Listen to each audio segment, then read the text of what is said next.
Hoje rimsta ngarang tu ahan nama kababong babong kampudai lagi drama matung ka. Hoje amu koi lilong sajing dagi ngarang operation pung ani ada tawraga second times operation amu pung nundangi pung tare da tawraga masan pino ulo matung ka. Masima nang mundai pung taret ka mo hana operation tawro matung ka ay nungalam dai pung hum dai da koi masano pim undar matung ka lupi adu lai kidre hai dana masi rimsta rimse hoje asi bai mo pham mage sakam chat manare pukal mi pung khidima siraga halakpa natana upai tu phibam da lai aduna lilong sajing dagi ngasi jomu masana pi mu unar matung da lai khitre ngasi ayuk ki pung ahum ta bra ta da nupi aduna khobal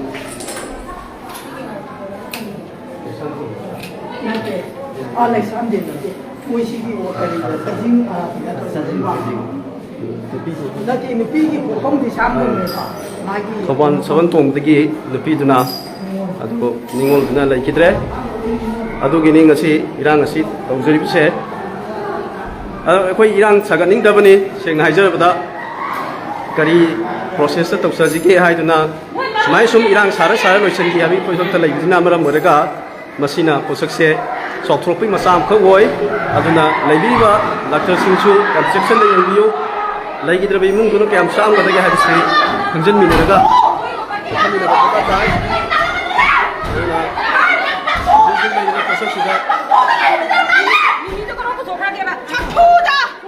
aduna stop pa yaure aduna posak asi yam software pe kibam dalai ngasai ri yam ing china leijaram mani wari sanabagi posak koi ms yauna dr masama yauna wari sanabi pisak ka satha mani adu bo hojiki madugi paldi wa amada lai kibna maram moraka irang asi software pe kibam dalai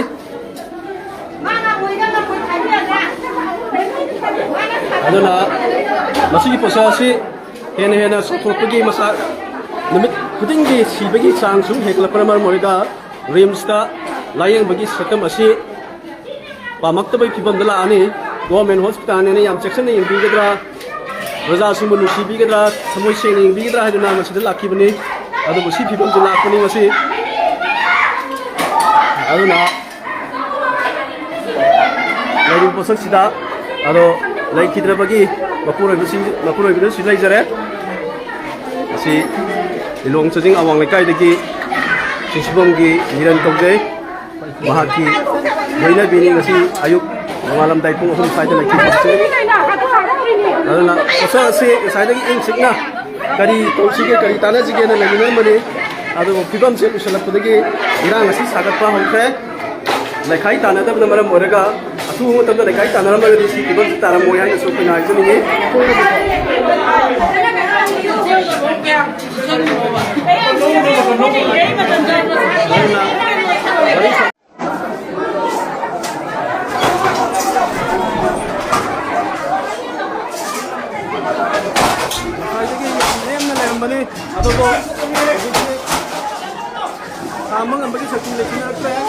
aduna posasi ene hena software kibam dala abniya tam inga no no sum sibi hadalakwa din hospital ki to bi sai sum posasi le ne mona si posasi la tune aduna bayam sudah din hospital ki to class section na Dr. Sindijo aduna malam mereka Chokoyawe dutri kana no yang sudah itu fitting di haikal ini yang jauh dengan China wali karena ini signal dari Korea juga ada di Korea kalau kita bangun kalau kita bagi peserta proses wali sadar mana atau wali sahabat sih pada oke, ang ganda na. Ano ba sa si ꯂꯥꯛꯈꯤꯕꯅꯤ ꯃꯌꯥꯝꯒꯤ ꯃꯣꯠꯁꯦ ꯃꯁꯤ ꯃꯣꯠ ꯅꯠꯇꯦ ꯃꯁꯤ ꯁꯤꯡꯒꯤ ꯂꯥꯏꯅꯤꯡ ꯃꯅꯨꯡꯁꯤꯡꯒꯤ